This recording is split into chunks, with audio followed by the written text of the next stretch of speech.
todos muito bem-vindos ao Centro Espírita Paulo de Tarso. Alguém vindo numa casa espírita pela primeira vez? Sejam muito bem-vindos. Alguém vindo ao Centro Espírita Paulo de Tarso pela primeira vez?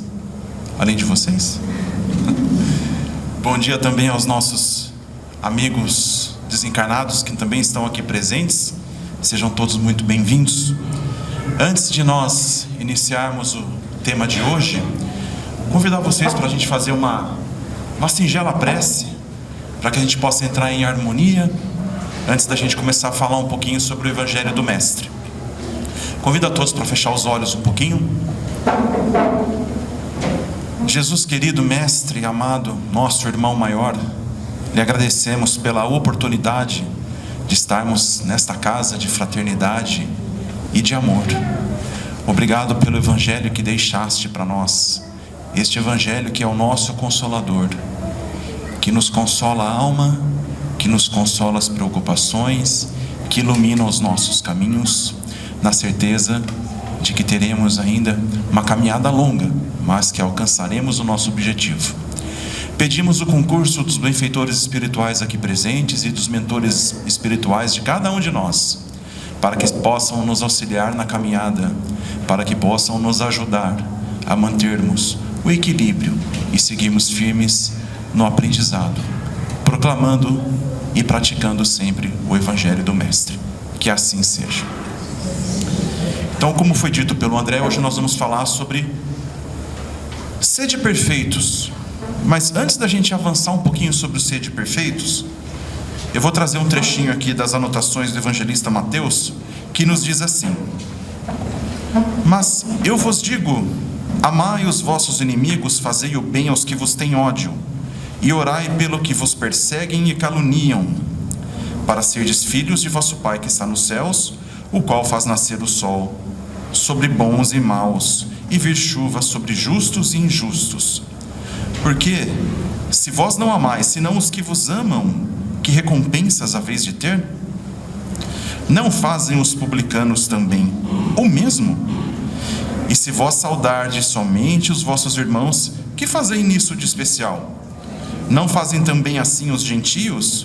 Sede vós logo perfeitos, como também vosso Pai Celestial é perfeito.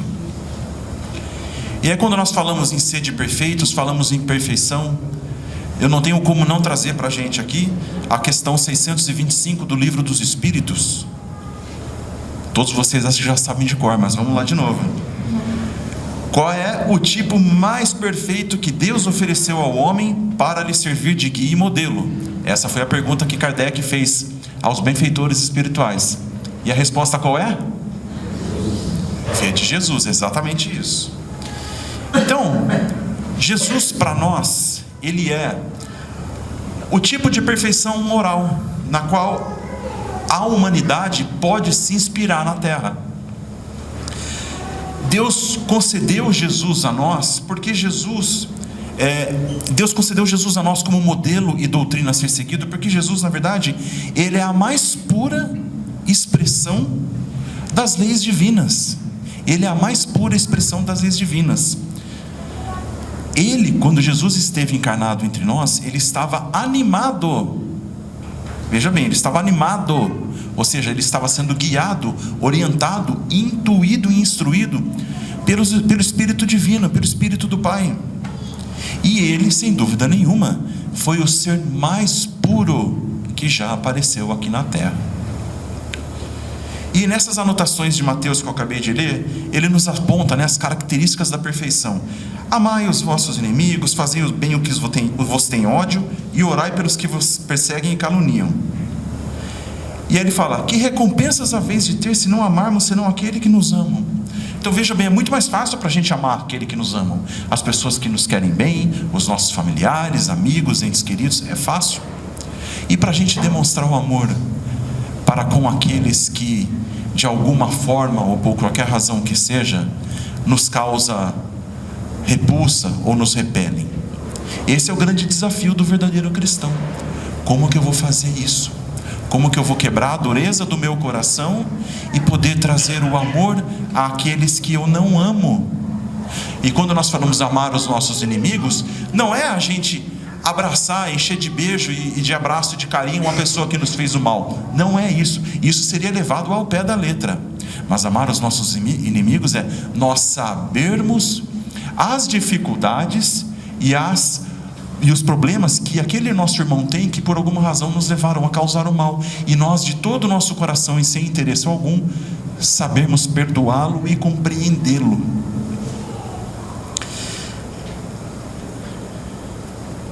Existe um centro espírita em São Paulo, que um amigo que trabalhava lá, que agora ele está morando aqui em Vinhedo também, ele me comentou que havia uma caixinha de doações que ficava exposta num dos corredores dessa casa espírita em São Paulo.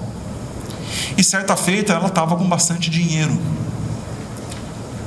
E alguém, não se sabe quem, abriu aquela caixinha de doações e levou todo o dinheiro. E isso gerou uma discussão muito grande dentro daquela casa espírita. E quando foram passar essa notícia, como se precisasse, né? Passar essa notícia para o mentor espiritual da casa, a resposta dele foi a seguinte: não se preocupem com o dinheiro levado, nem com quem levou. Tenham a certeza de que ele estava precisando mais do que nós. Vejam só que ensinamento, né? Amar o nosso inimigo, amar aquele que nos fez o mal. E desde que Deus possui a perfeição, e a sua perfeição é infinita em todas as coisas, logo que, se nós seguirmos os modelos de Jesus, nós nos tornaremos perfeitos também e vamos atingir a perfeição absoluta e nos igualarmos a Deus? Não, isso é impossível. Nós não conseguiremos. Por isso que nós temos a sucessão de vidas, as reencarnações, onde nós estamos vivenciando. Há séculos, algum de nós até milênios. Estamos cada um de nós na nossa caminhada, em caminho ou em busca da perfeição, que é o que Deus espera de cada um de nós. E eu costumo dizer, né, se a gente der um passinho a cada dia, um passinho da altura de uma lâmina de barbear, mas a cada dia, nos corrigindo das nossas imperfeições, das nossas más tendências e das nossas más inclinações, nós estaremos no caminho certo.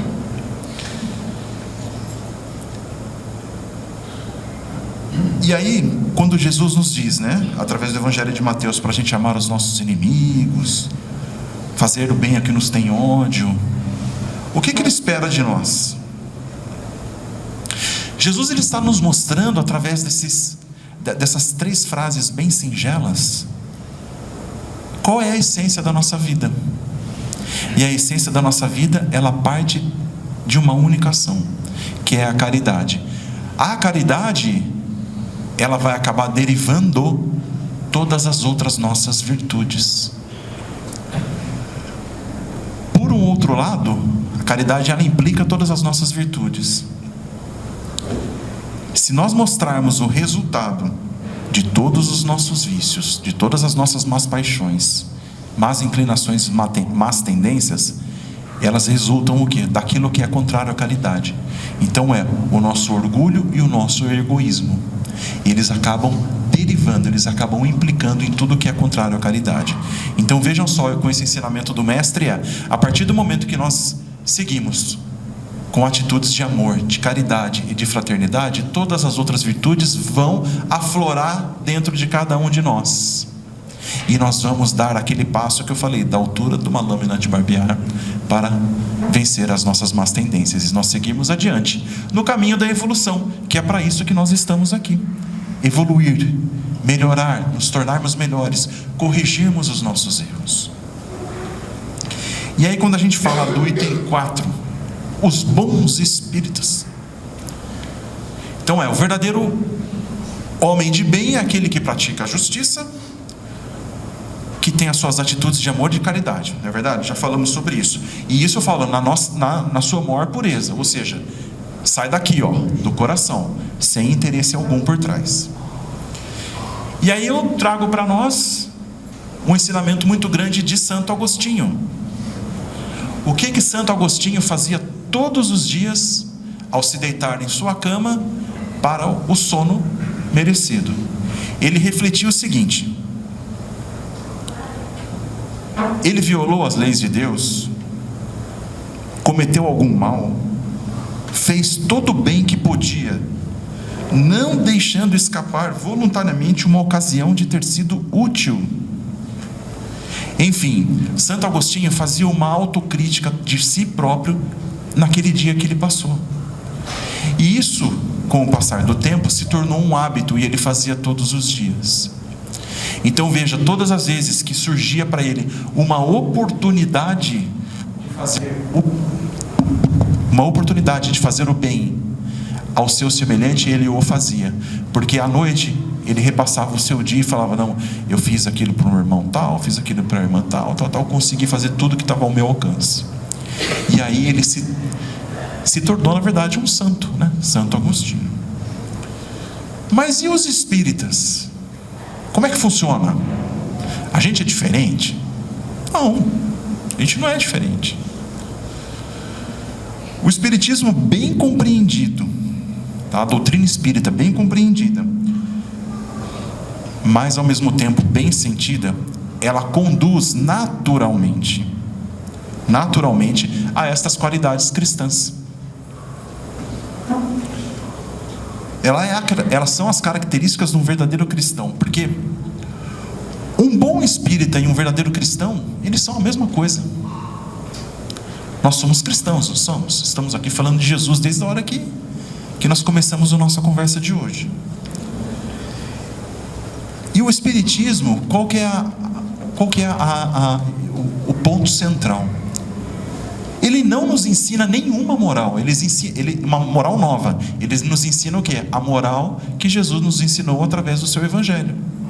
Só que o espiritismo ele nos traz de uma clareza, de uma maneira mais fácil de compreender.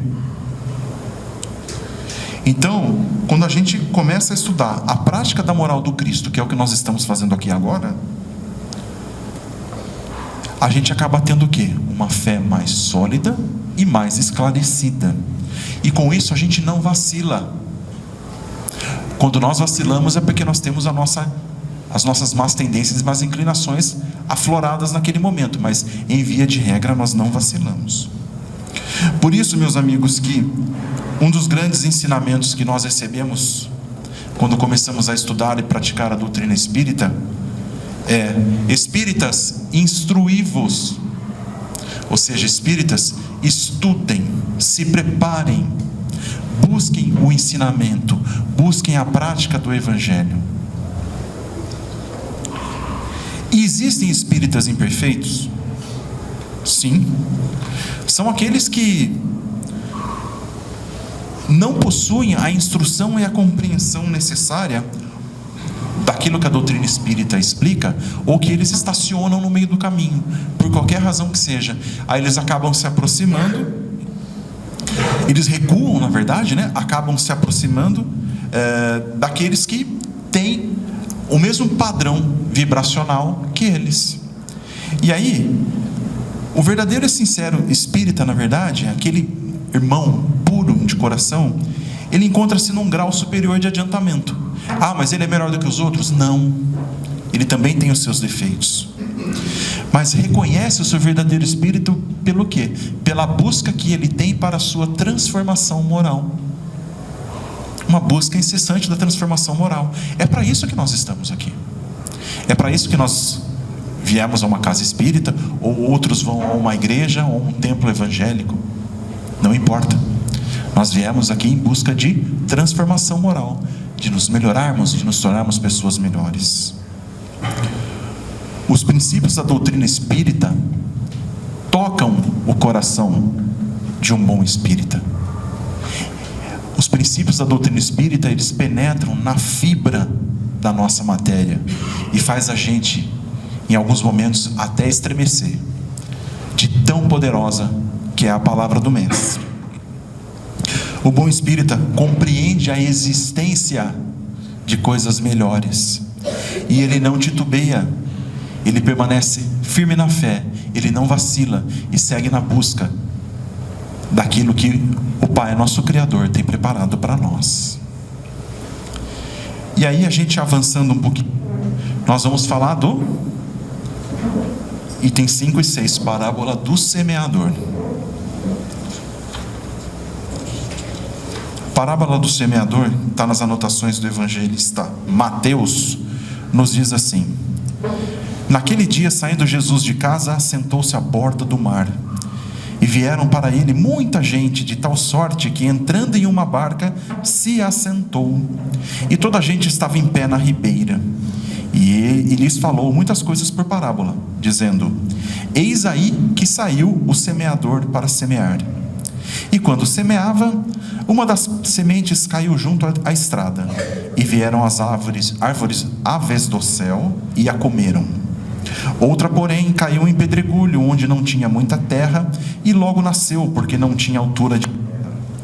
Mas saindo o sol a queimou, e porque não tinha raiz, secou. Outra, igualmente, caiu sobre os espinhos, e cresceram os espinhos, e estes a afogaram, ou seja, deixaram ela sem espaço para crescer. Outra, enfim, caiu em boa terra e dava fruto, havendo grãos que rendiam a 100, outros a 60 e outros a 30. E ainda Mateus continua, né? A parábola do semeador: todo aquele que ouve a palavra do reino e não a entende, vem o mal e a arrebata o que semeou no seu coração. Este é o que recebeu a semente junto da estrada, ou seja, quem ouve a palavra e não entende é a semente que caiu na estrada, veio a ave e comeu. Mas o que recebeu a semente no pedregulho, este é o que ouve a palavra e logo a recebe com gosto. Porém, ela não tem raiz, antes de pouca duração, e quando lhe sobrevém a tribulação e perseguição por amor da palavra, logo se escandaliza. Ou seja, é a palavra que caiu no terreno pedregoso, a semente que caiu no terreno pedregoso. O terceiro é o que recebeu a semente entre os espinhos. Este é o que ouve a palavra, porém, perante os cuidados do mundo e o engano das riquezas, sufocam a palavra e ela fica infrutuosa. Essa é a semente que caiu nos espinhos. E a semente que caiu em terra fértil, é o que recebeu a semente, ouve a palavra, a entende e dá fruto. Vejam bem, Jesus, na sua infinita sabedoria, né, ele ensinava por parábolas, porque naquela época era a maneira mais fácil para o povo judeu, para o povo da região a qual ele pregava, poder entender. Era um povo de pouco conhecimento e de coração duro. Então, através de palavras, através de histórias, Jesus fazia a pregação do seu evangelho. E vejam que, por que Jesus usou a palavra do semeador, usou a parábola do semeador, melhor dizendo? Naquela região, a principal atividade econômica das pessoas que estavam ali ouvindo Jesus era a agricultura. Eram pessoas humildes, na sua grande maioria, pobres, na sua grande maioria, e agricultores, ou seja, era uma agricultura de subsistência. Eles plantavam para comer, para sobreviver. E aí Jesus vem falando do terreno pedregoso, espinhoso, terra árida, terra seca, mas dava bons frutos. Todas as características da terra da Palestina, da Judéia, de onde tem hoje a nação de Israel, onde fica hoje a nação de Israel. Características do solo daquela região. Olha como Jesus conseguia trazer numa simples parábola características aos quais o povo daquela região estava acostumado. O povo da região estava acostumado. Porque, por exemplo, naquela época não existiam máquinas agrícolas. Então, eles faziam toda a semeadura, ou seja, eles faziam a preparação do solo, eles iam lá com as mãos, faziam toda a limpeza do solo, iam com veículos de tração animal, passavam um arado na terra, eles semeavam com as próprias mãos, cobriam as sementes com as próprias mãos, cobriam de terra e esperavam a chuva para poder fertilizar e adubar a terra. E aqui a gente tem, nessa parábola, a gente tem 3 elementos muito importantes. Primeiro, a própria parábola do semeador, que é o que é a parábola do semeador? É uma representação da palavra de Deus, da palavra divina. Vejam que interessante. A segunda, que é o próprio semeador na parábola. O semeador é a representação do próprio Cristo e de todo aquele que se ocupa em proclamar o seu evangelho. O terceiro personagem nesta parábola é o sol, que é citado na parábola. O sol. O sol é a indicação, cada qual na sua particularidade, do coração humano, do coração do homem. É o sol que bate no nosso coração, que deixa ele aquecido para a gente receber o evangelho do Mestre, para a gente colocar em prática os seus ensinamentos. E ao mesmo tempo que a gente tira esse sol do nosso coração, da nossa vida, o nosso coração ele fica mais duro, e nós seremos sementes que não darão frutos. E é exatamente isso que nós estamos fazendo aqui hoje. Estamos procurando o quê? Nos tornarmos terrenos férteis, para que nós possamos proclamar e praticar o evangelho do Mestre, onde nós estivermos. E eu trago para nós o livro Boa Nova, do Chico, pelo Espírito Humberto de Campos. Segundo Chico, este livro e o livro Cartas de uma Morta, que foi editada pelo espírito de sua própria mãe, são os livros que ele mais gostou de psicografar. Esse livro aqui, ele tem diálogos fantásticos. Tem um diálogo aqui de Jesus com o discípulo Bartolomeu, que é maravilhoso, mas eu vou trazer aqui para nós o capítulo 20, que se chama Maria de Magdala.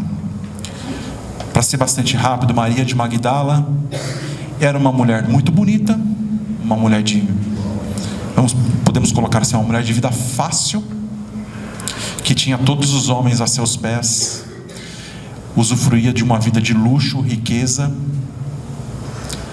mas também era uma mulher que não seguia o bom caminho, até o dia que ela conheceu Jesus. E o dia que ela conheceu Jesus, e ela esteve com o Mestre algumas vezes, inclusive na casa de Pedro, ela entendeu qual que era o caminho da vida dela. E Maria de Magdala, por vontade própria, entendendo que essa era a sua missão, ela foi até uma cidade de leprosos, que naquela época, os leprosos eles ficavam afastados em cidades bastante longínquas por conta do risco de contaminação. E ela foi até aquela cidade servir aos seus irmãos. E aí nesse capítulo 20 tem um diálogo de Jesus com Maria de Magdala, em que Jesus diz assim para ela: caminha agora sob a sua luz, porque o amor cobre a multidão dos pecados. Ele sabia quem era Maria de Magdala, ele sabia o tipo de vida que ela levava. Sacrifica-te e ama sempre. Longo é o caminho, difícil a jornada, estreita a porta, mas a fé remove obstáculos. Nada temas, é preciso crer somente. Jesus sabia qual que era a missão dela naquela cidade de leprosos, e ele sabia as dificuldades que estavam por vir a ela, por isso que ele deu essa mensagem. E aí ele complementa: tenha confiança em Deus, na providência divina, na certeza de que Deus proverá o necessário. Jesus, então, ele deseja imensamente que nós nos amemos uns aos outros e que participemos de divinas esperanças, na mais extrema lealdade a Deus. E aí, para a gente fechar o nosso encontro de hoje, vou trazer para a gente um texto de Meimei, psicografado pelo Chico, que chama Confia Sempre. Nesses tempos difíceis a gente precisa confiar sempre, não é verdade? Que diz assim: confia sempre, não percas a tua fé entre as sombras do mundo, ainda que os teus pés estejam sangrando. Segue para frente, erguendo o celeste acima de ti. Crê e trabalha, esforça-te no bem, espera com paciência. Tudo passa e tudo se renova na terra, mas o que vem do céu permanecerá. De todos os infelizes, os mais desditosos são os que perderam a confiança em Deus e em si mesmos. Porque o maior infortúnio é sofrer a privação da fé e prosseguir vivendo. Eleva, pois, o teu olhar e caminha, luta e serve, aprende e adianta-te, brilha a alvorada além da noite.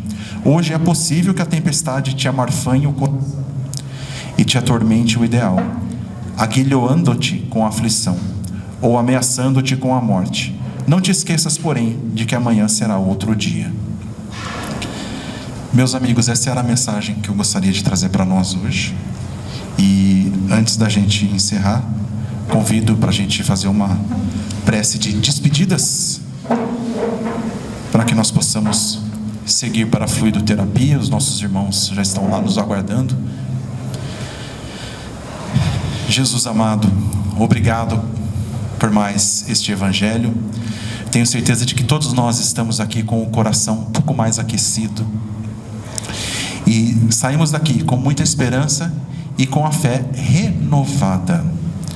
Pedimos, Jesus, a Ti e a Teus benfeitores espirituais, que olhe por cada um de nós, os nossos familiares, que estenda todo esse amparo aos nossos irmãos mais necessitados, aos nossos irmãos em condição de rua, aos nossos irmãos nas cadeias, nos hospitais e em todo tipo de dificuldade, que eles possam também ter a sua fé renovada, ter a sua esperança aquecida e renovada, na certeza de que, mesmo que a tempestade nos atinja no dia de hoje, amanhã será um novo dia, e este dia o sol irá brilhar, e vai brilhar para todos. Que assim seja, graças a Deus.